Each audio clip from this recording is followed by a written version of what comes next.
Hello दोस्तों, कैसे हैं आप सब। और मैथ्स में आज मैं आपको पढ़ाने वाला हूं वो है भाग के नियम, डिविजिबिलिटी रूल, पार्ट सेकंड।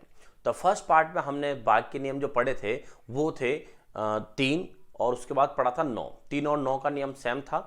और फिर पढ़ा था 4 और 4 के बाद पढ़ा था हमने 8। तो 4 और 8 का नियम सेम था। ठीक है, अब कौन से नियम आते हैं वो देखो।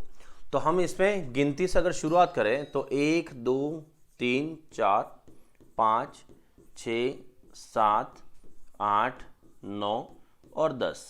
मतलब आगे नियम और है, लेकिन एक बार अपन 10 की बात करें। 1 का नियम से कोई मतलब नहीं है, 1 का भाग सब में जाता है। 2 की हमने बात की थी, 2 का भाग कब जाता है? जब कोई सम संख्या आ जाए, मतलब लास्ट में इवन नंबर, कोई इवन डिजिट आ जाए। ठीक है, ये 2 का नियम। 3 का नियम हम ऑलरेडी पढ़ चुके हैं। 3 का जो नियम है एज इट इज नियम किसका है? 9 का भी है। फिर उसके बाद पढ़ा था हमने 4 का नियम कि अंतिम के 2 अंकों में 4 का भाग जाए। तो 8 का नियम क्या है? अंतिम के 3 अंकों में 8 का भाग जाए। यहां तक तो हम पढ़ चुके हैं। अब आते हैं इसके पास 5 का नियम। तो दोस्तों 5 का नियम क्या होगा? तो 5 के नियम आप जानते हो कि 5 का भाग कब जाता है? जब किसी भी संख्या के लास्ट में या तो 5 हो जाए या किसी भी संख्या के लास्ट में क्या आ जाए? 0 आ जाए। तो इसका अलग से कोई नियम बनाने की जरूरत नहीं है। लास्ट में अगर 5 आ जाए या 0 आ जाए उसमें 5 का भाग पूरा पूरा जाएगा। फिर आता है 6। तो 6 का नियम क्या होगा? चलिए तो यहां से देखते हैं 6 का नियम। तो 6 जो है उसका अपना कोई अलग से खुद का नियम नहीं है, क्योंकि 6 बना हुआ है कैसे? तो 6 बना हुआ है 2 इंटू 3 से। 2 इंटू 3 से। अब आता है कि 6 का भाग कब जाएगा? तो सीधा सा लॉजिक है, जिस संख्या में 2 का और 3 का भाग जाएगा उसमें 6 का भाग पूरा पूरा जाएगा। अच्छा, 2 का भाग कब जाता है? तो अभी आपको बोला है कि 2 का भाग कब जाता है? जब कोई सम संख्या हो। इसका मतलब 6 का नियम क्या हुआ कि कोई भी संख्या जो हो वो सम होनी चाहिए और उसके बाद उसमें 3 का भाग भी जाना चाहिए। तो सम संख्या हो और 3 का भाग जाए तो 6 का भाग पूरा पूरा जाता है। इसलिए 6 का सवाल आप कहीं देखोगे तो कहीं नहीं पूछा जाता कि 6 का नियम क्या है या 6 का भाग जाएगा कि नहीं जाएगा ऐसे। वरना करना चाहें तो अब देखो, जैसे नंबर है 1 2 3 4, ये है 1 2 3 4। तो सबसे पहले तो हम देखेंगे सम संख्या है या नहीं। तो लास्ट में इकाई का अंक देखो, लास्ट में इवन नंबर है, इसका मतलब सम संख्या है। अब इसमें 3 का भाग जा रहा नहीं जा रहा है। तो 3 का नियम आपको पढ़ाया था मैंने, वो क्या था कि यहां पर संख्याओं को जोड़ने पर 3 का भाग जाए। लेकिन मैंने आपको एक जुगाड़ सिखाया था, और वो जुगाड़ क्या था कि यहां पर जहां जहां 3 बन रहे हो, 6 बन रहे हो, उन्हें हटा दो। जैसे देखो 1 और 2 मिलकर 3 बन जाता है, मतलब 3 का भाग गया, इसे हटा दो। 3 में 3 का भाग गया, इसे हटा दो। बचा कितना? 4। क्या 4 में 3 का भाग जाएगा? नहीं। इसका मतलब इस पूरी संख्या में 6 का भाग लगाओगे तो भाग नहीं जाएगा। आया समझ में? तो इस तरह से संख्याएं लेनी हमें। तो और देखो और बड़ी करते हैं इस संख्या को, 1 2 3 4 5 6, क्योंकि 5 तक लूंगा तो 5 तक लेने पर तो वो क्या हो जाएगी? विषम संख्या हो जाएगी, इसलिए तो मैंने 6 तक लिया है। अब 6 तक संख्या लेने पर अब चेक करते हैं कि भाग जाएगा कि नहीं जाएगा। तो यहां पर 1 2 3 4 5 6 सम संख्या है, नो डाउट। उसके बाद है 3 का भाग। अब 3 का भाग लगा के देखो तो 1 और 2 3 होता है, 3 का भाग गया, 3 में 3 का भाग गया, 4 प्लस 5, 4 और 5 कितना होता है? 9, 9 मतलब 3 का भाग गया। और लास्ट में क्या है? 6, 6 है, मतलब 6 में यहां पर 6 में 3 का भाग गया। इसका मतलब हुआ इस पूरी संख्या में 2 का भाग तो जा ही रहा है क्योंकि सम है, और 3 का भाग पूरा पूरा गया। इसका मतलब हुआ कि इसमें 6 का भाग पूरा पूरा जाएगा। क्लियर? ये था 6 का नियम। तो 6 का नियम इतना कोई इंपॉर्टेंट नहीं है क्योंकि इसका कोई सवाल पूछे नहीं जाते, लेकिन आपको पता होना चाहिए कि नियम है क्या। क्लियर? तो ये था 6 का नियम। अब आते हैं आगे। तो 6 के बाद हम भी गाड़ी आती है आगे, और अब हम बढ़ते हैं किसकी तरफ? 7 की तरफ, कि 7 का नियम क्या है। तो 7 का नियम बहुत इंपॉर्टेंट नियम है। तो 7 का नियम क्या है? चलिए देखते हैं। तो 7 का एक नहीं, 7 का एक्चुअल में 2 3 नियम बनते हैं। तो सबसे बेसिक पे आता हूं मैं कि 7 का नियम क्या है।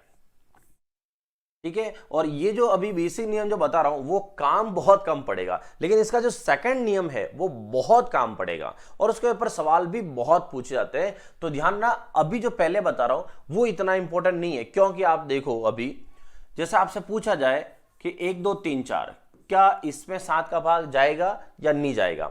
तो 7 का नियम क्या है दोस्तों? कोई भी संख्या जो आती है उस संख्या के जो अंतिम अंक है लास्ट डिजिट, ठीक है, अंतिम अंक को डबल करो और रिमेनिंग जो नंबर है, रिमेनिंग मतलब इधर वाले 1 2 3, इसमें से उसको माइनस करो। तो वापस सुनना, जो भी कोई नंबर आए लास्ट नंबर को डबल करो और रिमेनिंग में से माइनस करो। तो 4 का डबल कितना हो गया 8, इसको माइनस करो इसमें से।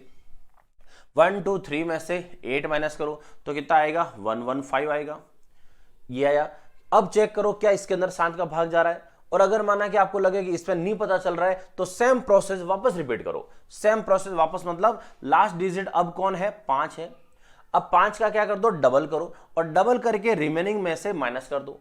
तो 5 का डबल हुआ 10, 10 को माइनस कर लो तो 11 में से 10 गया तो लास्ट में कितना बच गया 1 बच गया। क्या अब यहां पर 0 अगर बचता है तो 7 का भाग पूरा जाता है। अब यहां देखो कितना बचा हुआ है 1 बचा हुआ है, तो क्या 7 का भाग पूरा गया नहीं।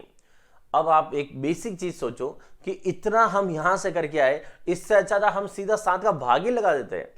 1234 में डायरेक्ट ही 7 का भाग लगा देते तो इतनी नौबत ही नहीं आती।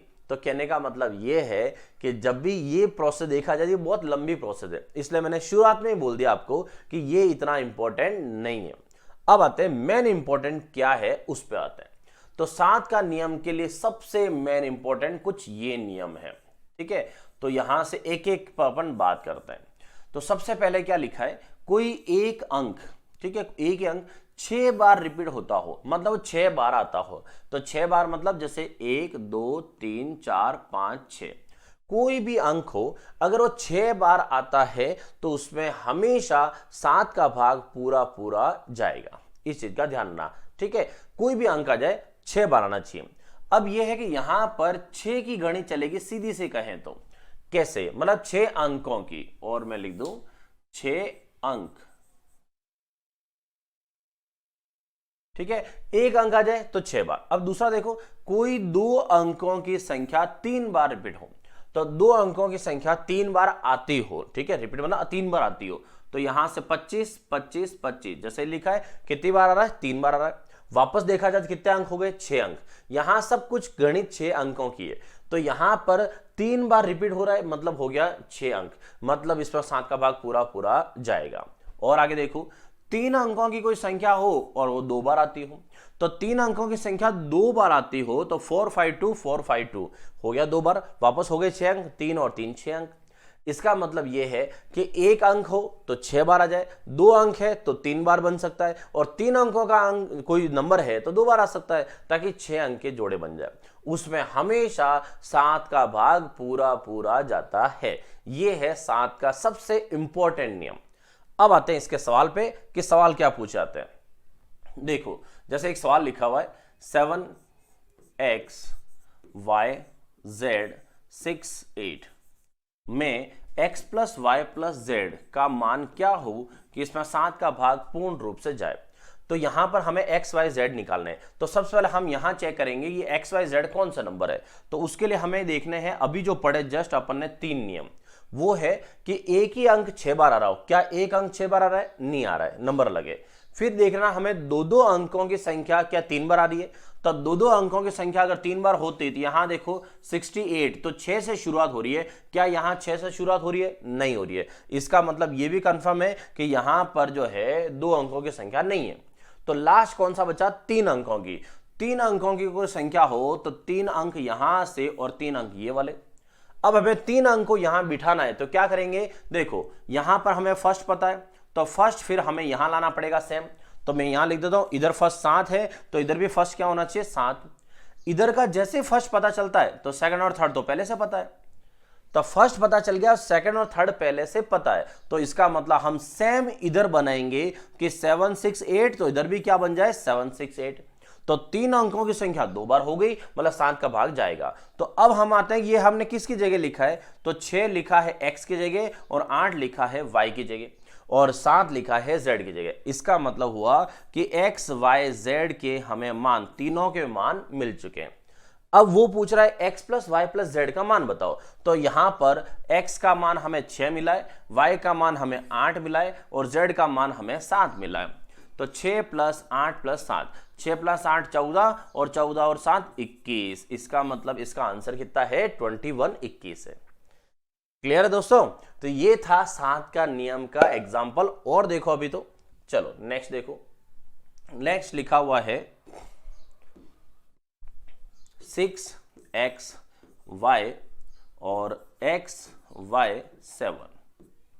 ठीक है, इसमें एक्स वाई जेड इस बार देना साथ में लिखा है, साथ में लिखा बोले तो मल्टीप्लाई है, x into Y into Z का मान क्या हो कि उसमें 7 का भाग पूर्ण रूप से जाए। तो इस बार हमें ढूंढना है कि 7 का भाग जाए। इस बार पैटर्न क्या है? क्या एक ही अंक 6 बार आ रहा है? नहीं आ रहा है, क्योंकि फर्स्ट में 6 है और लास्ट में 7 है, तो एक ही अंक 6 बार नहीं आ रहा है। क्या दो दो अंकों की संख्या है या तीन तीन अंकों की संख्या है? तो दो दो अंकों की संख्या है या नहीं चेक करते हैं। तो यहां पर 6 और x, तो सेकंड नंबर x है। यहां पर 2 का जोड़ा बनाया जाए तो देखो यहां सेकंड पे वापस x ही है।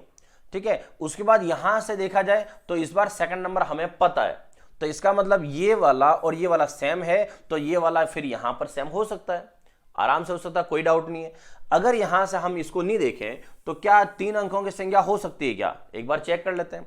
ये 3 अंक, फिर यहां से ये 3 अंक। क्लियर? अब देखो यहां पर x है मिड में, बीच में, तो क्या यहां मिड में बीच में x है क्या? नहीं है। इसका मतलब ये 3 अंकों की संख्या नहीं है। तो हम आएंगे वापस कहां पर? 2 अंकों की संख्या के लिए। तो यहां पर चेक करते हैं 2 अंकों की संख्या। तो यहां से ये 2 अंक, फिर वापस 2 अंक, फिर वापस 2 अंक। तो स्टार्टिंग कहां से है वो समझना, या कैसे चेक करेंगे? ये x का मान है, ये भी x का मान है, तो ये वाला वापस x का मान ही होगा। तो हम स्टार्ट कर रहे हैं 6 से। अगर ये 7 है, ये 7 है, तो ये 7 है गया, यहां पर ये 7 हो गया, यहां पर ये 7 हो गया। अब फर्स्ट क्या आएगा? तो स्टार्ट कहां से हो रहा है? 6 7, तो ये आएगा 6 7, ये आएगा 6 7, तो ये वाला यहां पर भी आएगा और ये वाला यहां पर भी आएगा। तो नंबर क्या हो गया? 6 7 6 7 6 7। क्लियर? ये था आपके यहां से 2 अंकों की संख्या 3 बार आ रही है। अब पूछा क्या है? पूछा है x into Y into Z का मान बताओ। तो x का मान कितना आ रहा है दोस्तों? तो x का मान आ रहा है कितना? 7। x का मान 7 है। y का मान कितना है? तो y का मान 6 है। और यहां से z कि z, अच्छा z तो इसमें है ही नहीं, ये तो मिसप्रिंट हो गया है। तो x इंटू वाई है कि x इंटू वाई का मान बताओ। तो x इंटू वाई, तो 7 इंटू 6, 7 इंटू 6 कितना हो गया? 42, 42। तो इसका आंसर था 42। डन।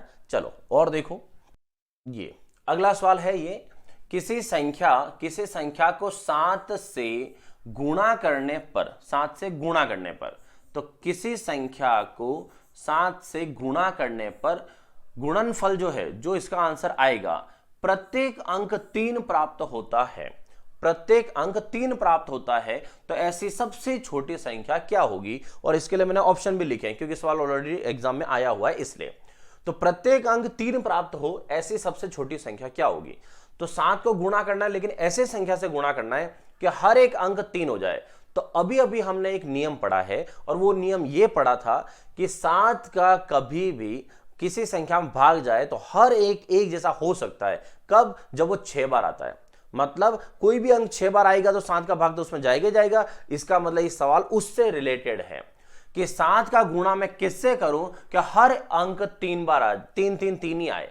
तो वो कितनी बार हो सकता है? 6 बार। मतलब इसका आंसर ये आ सकता है 1 2 3 4 5 और 6। मतलब ये हमें आंसर मिल सकता है क्योंकि सब के सब एक जैसे हैं और 6 बार आएगा। तो ये बोल रहा है कि फिर मैं किससे गुणा करूं, तो किससे गुणा करूं ये आंसर आ जाए। तो करना है क्या है? x का मान निकालना है, मतलब 7 का भाग लगा दो। मतलब ये है कि हमें 3 3 3 3 ये आंसर लाना है। तो 7 का भाग लगा दो कि ये आंसर हमें कौन दिलाएगा। सीधी सी बात है, ताकि उधर का ऑप्शन आ जाएगा आपको। तो यहां से भाग लगाते हैं। 7 से 7 4 जा 28, 7 चौक 28। फिर यहां से कितना आया? 5 और ये 3, तो 7 7 जा 49, 7 7 49। फिर यहां से बचा कितना? तो यहां 4, ऊपर से आया ये 3 और, ठीक है, ये वाला हो गया, ये वाला। अब आया 7 6 42 42, फिर यहां से 1, फिर 3, ये वाला हो गया, ठीक है। तो 7 का हुआ एक बार, ये 7, फिर यहां से गया तो कितना आया? 6, और ऊपर से ये वाला 3, ये उतर गया 3। तो 7 का 63 में कितनी बार? 9 बार। तो ये हो गया 9 टाइम्स। मतलब ये हुआ कि अगर आपको ये संख्या लानी है तो 7 को किससे गुणा करवाना पड़ेगा? 4 7 6 1 9। तो यहां पर ऑप्शन देखो 4 7 6 1 9। ऑप्शन नंबर कौन सा हुआ? थर्ड। तो ये था आपका 7 का नियम। कि 7 का नियम कभी भी लेना हो और इस तरह के सवाल पूछे तो याद रखना दोस्तों, ये चीज याद होगी तभी करोगे, वरना एक एक एक एक को गुणा करने बैठ जाओगे तो बहुत टाइम वेस्ट हो जाएगा। तो याद रखना, सेम अंक अगर आए तो वो 6 बार होना चाहिए।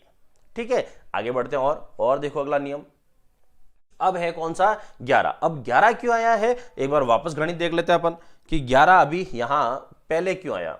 चलिए, तो हमने यहां पर शुरुआत की थी, वो है ये 6 का, यहां से 1 2 3 4 5 6 7 8 9 हो गए सब। तो 7 का नियम हमने पढ़ लिया, 8 9 हो गया। अब बचे ही कौन है, 10 ही बचा है। तो 10 जो है वो 10 का नियम तो आप सब जानते हो कि किसी भी संख्या में 10 का भाग जाए तो लास्ट में क्या होना चाहिए, 0 होना चाहिए, तो ही 10 का भाग जाएगा। तो इसका मतलब ये 10 का काम तो हो गया। अब हम चलते हैं सीधा कौन से नियम पे, तो 11 के नियम पे। तो ये है आपके 11 का नियम। अब देखो 11 का नियम क्या है, तो 11 का नियम किसी संख्या, कोई भी संख्या हो, तो कोई भी संख्या हो उसके सम स्थान के, ध्यान ना सम संख्या नहीं बोला है, सम स्थान, ठीक है, इवन प्लेस, सम स्थान के अंकों के योग व विषम स्थान के अंकों का योग। अब ये सम स्थान और विषम स्थान क्या होता है, जैसे देखो कोई नंबर है 7 4 8 6 9, ये नंबर है। अब सम स्थान और विषम स्थान कैसे, तो अगर मैं बोलूँ ये पहला स्थान है, ये दूसरा स्थान है, ये तीसरा है, चौथा है, पांचवा है, भले आप इधर से इधर बोलो या भले उधर से बोलो, कोई इश्यू नहीं है। 1 2 3 4 5 इधर बोलो, दोनों तरफ बोल सकते हो, कोई दिक्कत नहीं है। ठीक है, तो अभी लेते हैं सम स्थान का मतलब क्या हुआ, तो सम स्थान मतलब पहला दूसरा तीसरा चौथा पांचवा स्थान है, तो यहां पर ये हुआ सम स्थान और ये है सम स्थान। तो सम स्थान के अंकों के योग मतलब इवन प्लेस पर जो अंक आ रहा है उसका सम करना है, योग करना है।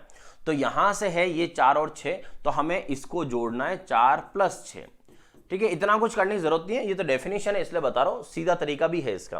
अब आते हैं कि विषम स्थान के अंकों योग, तो विषम स्थान पे कौन आ रहा है, तो ये आ रहा है 1 3 5 वाले। 1 3 5 पे कौन, तो 7 है, फिर 8 है, फिर 9 है। तो 7 8 और 9 है, 7 और 8 कितना 15, 15 और 9 कितना हुआ 24। तो इसका मतलब इसका योग 24 हुआ ऐसे। तो ये कह रहा है कि सम स्थान के अंकों के योग और विषम स्थान के अंकों के योग का अंतर, डिफरेंस जो है वो difference 0 11 22 dot dot dot dot, मतलब क्या हुआ कि अंतर डिफरेंस जो है वो 0 आ जाए या 11 आ जाए या 22 33 44, मतलब 11 के पहाड़े में कोई भी आए तो उसमें 11 का भाग पूर्ण रूप से जाएगा। अच्छा, 0 का अंतर कब आएगा दोस्तों, तो 0 का अंतर कब, जब इसकी टोटलिंग और इसकी टोटलिंग क्या होगी, सेम होगी। तो दोनों की अगर टोटल सेम होगी तो 0 अंतर आएगा। तो अब आता है कि हम इस डेफिनेशन के अकॉर्डिंग नहीं चलेंगे। ऐसा नहीं कि यहां पर सम स्थान विषम स्थान कर रहे हैं, कुछ नहीं करना है। आप तो सीधा सा ये देखो कि सम स्थान कहां कहां आ रहा है, ये और ये, एक छोड़कर एक सम स्थान आएगा। तो विषम स्थान कहां आएगा, ये वाले एक छोड़कर एक ही आएंगे। तो जब एक छोड़कर एक ही लेना है तो सम और विषम लिखने की जरूरत क्या है। ठीक है, तो बात सीधी सी है कि जब भी कोई नंबर आ जाए उसमें फर्स्ट से शुरुआत करो, तो एक छोड़कर एक नंबर ले लो और बाकी जो बचे उनको ले लो। इनका टोटल करना है, जैसे इधर का टोटल 10 आया, इधर का टोटल 14 आया, इन दोनों का आपको लेना है अंतर, डिफरेंस। इन दोनों के अगर टोटल सेम हो जाए तो डिफरेंस हमेशा 0 आएगा और उसमें 11 का भाग पूरा पूरा जाएगा। ठीक है, जैसे मैं आपको एग्जांपल बता दूं, तो देखिए जैसे कोई नंबर हो 5016, जैसे ये नंबर है। अब पूछा जाए क्या इसमें 11 का भाग पूरा जाएगा क्या, तो 11 का भाग पूरा जाएगा कि नहीं जाएगा, तो हम एक छोड़कर एक छोड़कर एक ऐसे लेंगे। तो 5 + 1 इधर कितना हुआ 6, 6 + 0 इधर कितना हुआ 6, तो उधर की टोटल भी 6 इधर की टोटल भी 6, मतलब दोनों के टोटल सेम, मतलब 11 का भाग पूरा जाएगा।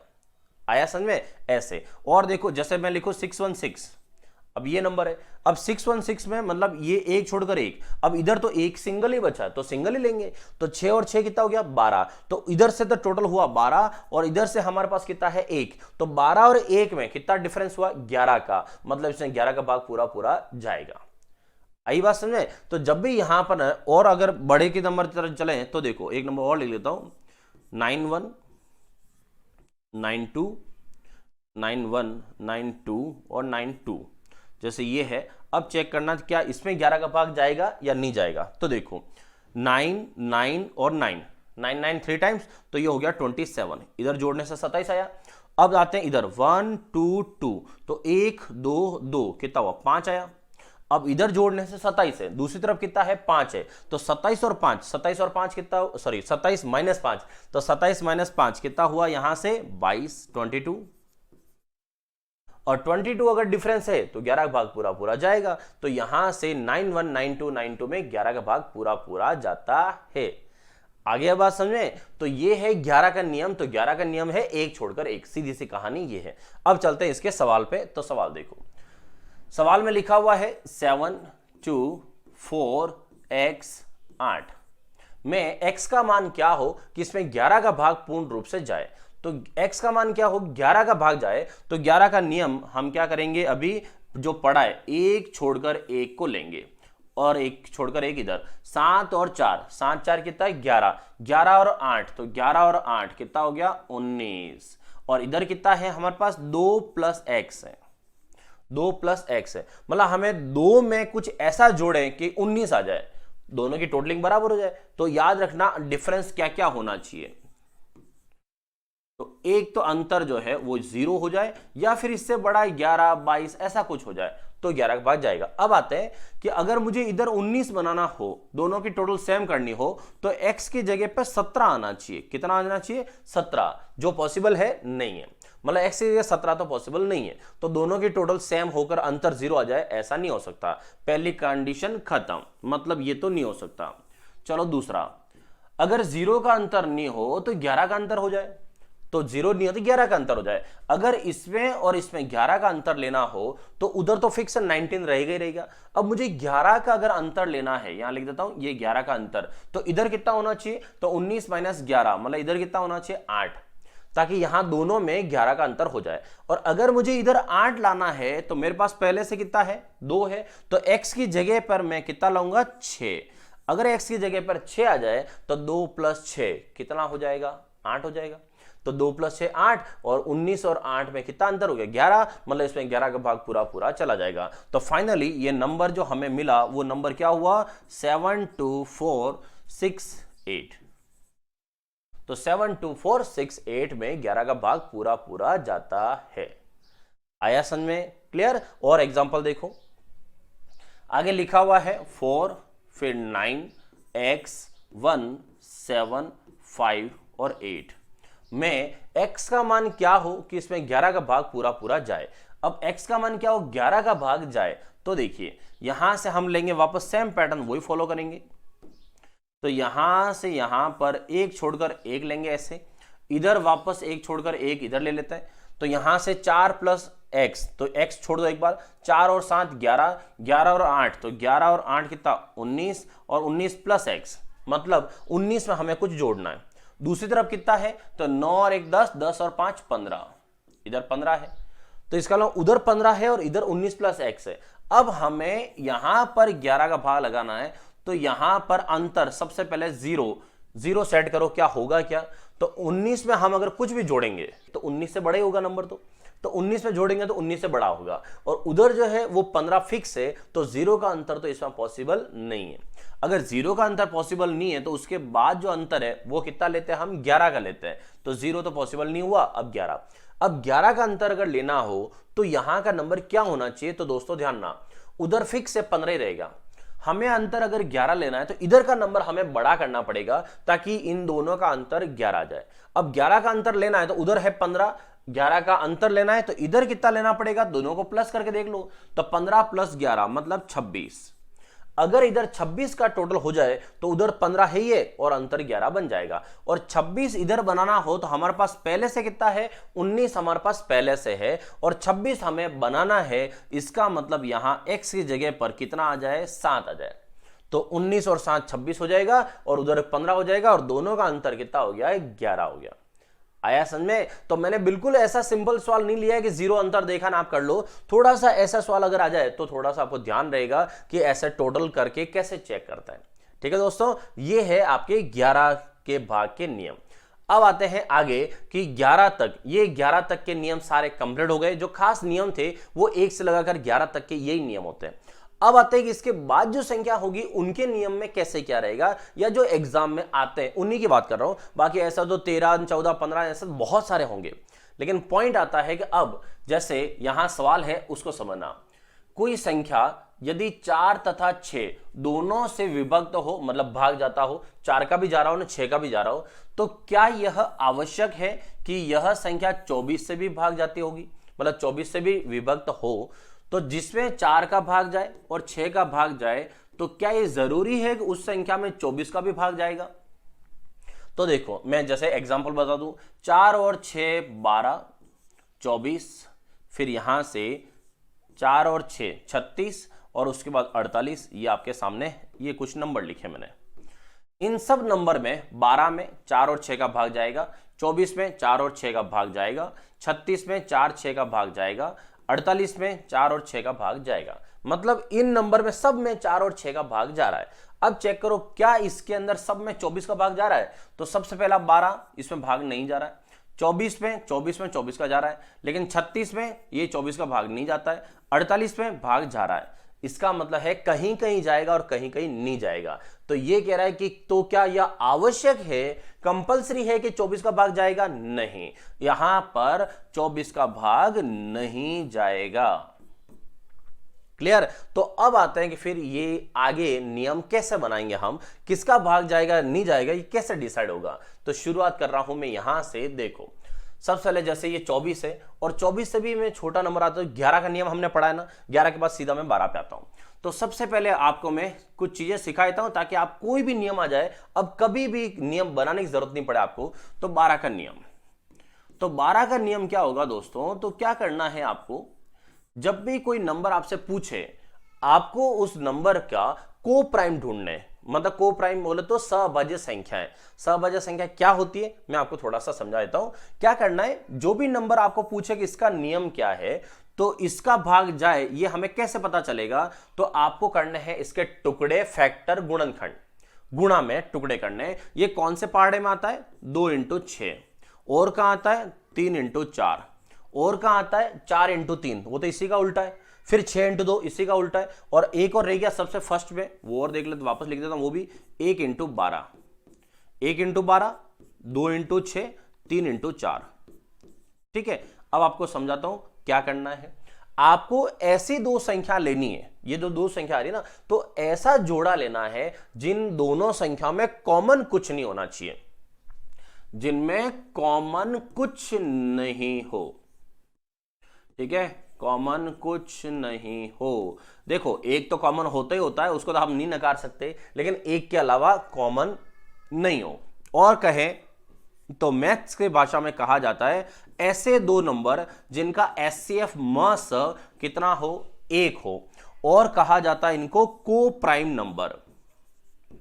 क्या कहा जाता है? को प्राइम नंबर, सहअभाज्य संख्याएं।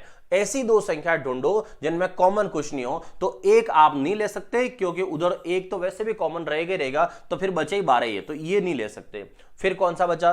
तो यहां से 2 और 6, 2 का भाग तो 6 में जा रहा है, तो 2 का भाग 6 में जा रहा है, मतलब इनमें भी कॉमन है। तो फिर कौन है? 3 और 4।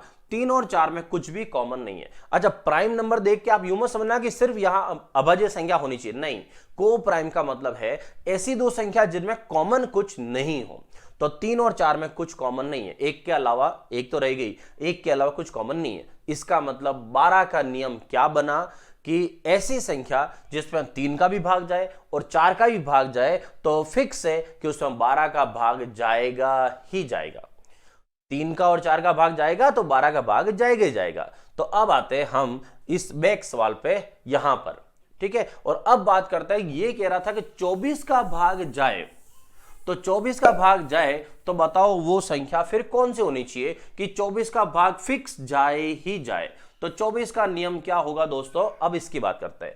तो 24 का नियम क्या होगा? तो इसके करते हैं टुकड़े। ये आता है 2 के पार्ट में 2 × 12, फिर आता है 3 के पार्ट में 3 × 8, फिर आता है 4 के पार्ट में 24, 4 6, फिर 5 नहीं, फिर 6 से वापस रिवर्स हो जाएगा। तो हमें ऐसा जोड़ा लेना है जिनमें कॉमन नहीं हो। 2 से 12 भाग जा रहा है, कॉमन है। 4 और 6, 4 और 6 में देखो 2 का भाग इधर भी जाता, 2 का भाग इधर भी जाता, कॉमन है, हटा दो। बचा कौन? 3 और 8।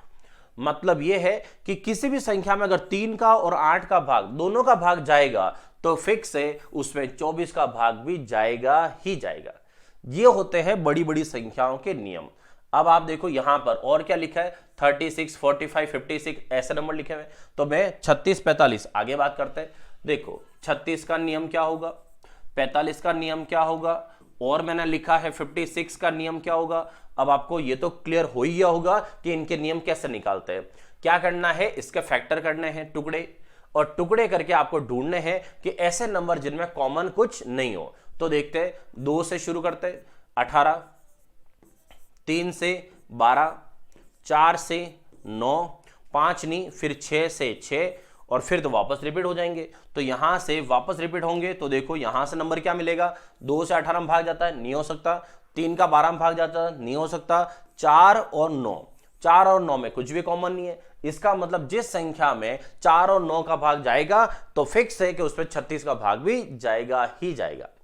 अगर आपको आगे ये करने हैं तो आगे ये देखो इनके टुकड़े, ये 2 के पाड़े में नहीं 3 में आएगा, तो 3 इंटू 15, 4 नहीं है फिर 5 में आएगा, तो 5 इंटू 9 45, 45। यहीं पर देख लो हो गया, एक 5 आ गया, एक 9 आ गया। तो 5 और 9 का भाग जाएगा तो फिक्स है, फिर 45 का भाग जाएगा ही जाएगा। ठीक है, आगे आते हैं 56। तो 56 का अगर देखें तो 2 इंटू 28 होता है। फिर 3 का भाग जा रहा नहीं, क्या 4 का भाग जाएगा, तो 4 का भाग जाएगा, 4 इंटू 14 होगा। फिर 5 नहीं जाएगा, 6 का भाग नहीं जाएगा, 7 होगा, तो 7 इंटू 8 56 होगा। यहीं से आंसर मिल चुका है। कैसे, 2 और 28, 2 का भाग 28 में जाता है, 4 और 14 में 2 का भाग जाता है, 7 और 8, तो 7 और 8 ये दोनों में किसी का भाग नहीं जाता है। इसका मतलब है कि जिस संख्या में 7 और 8 का भाग जाएगा उसमें 56 का भाग पूरा पूरा जाएगा। आया समझ में। ये था 11 के बाद अगर कभी कोई बड़ी संख्या आ जाए तो उसमें भाग पूरा पूरा जाएगा या नहीं जाएगा, वो कैसे पता करते हैं। क्लियर दोस्तों, तो ये थे भाग के नियम। तो मैंने भाग के नियम के 2 पार्ट बनाए हैं, भाग का नियम फर्स्ट और भाग का नियम सेकंड। ठीक है दोस्तों, अगर टॉपिक समझ में आया हो तो एक बार लाइक का बटन जरूर प्रेस कर देना, और चैनल को सब्सक्राइब करना न भूलें, और अपने दोस्तों को भी जरूर शेयर करें जिनको आगे आने वाली किसी भी भर्ती की तैयारी करनी हो। हर एग्जाम के लिए मैं वीडियो बना रहा हूं, किसी भी एग्जाम की तैयारी करो, सब में काम आएगा। ठीक है दोस्तों, मिलते हैं वापस अगली वीडियो में, तब तक जय हिंद।